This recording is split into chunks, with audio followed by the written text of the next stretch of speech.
সালামু আলাইকুম। বিএনপির কর্মী নেতার আত্মীয় স্বজন পায় গরিবের চাউলের কাঠ। শোনো ভাইজান, টাকা ফুরিয়ে যায়, ভালোবাসা মরে যায়, সম্মানটা তাকে। যার সুফা আছে তার কুফাও আছে।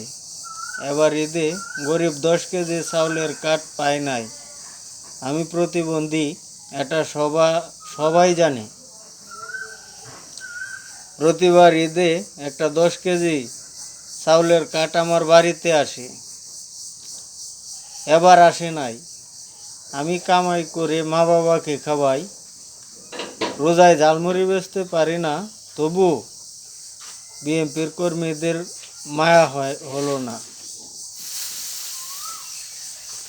আবার ভোটও দিলাম ধানের শীষে, যেখানে অসল মানুষই পায় না।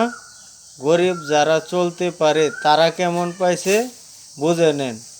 কথাগুলা ভালো লাগলে শেয়ার করে সবার মাঝে পৌঁছে দিন।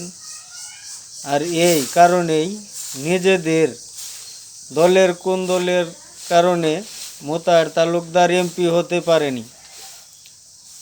লোভীর অভাব সহজে যায় না, অভাবীর অভাব বেশি দিন থাকে না।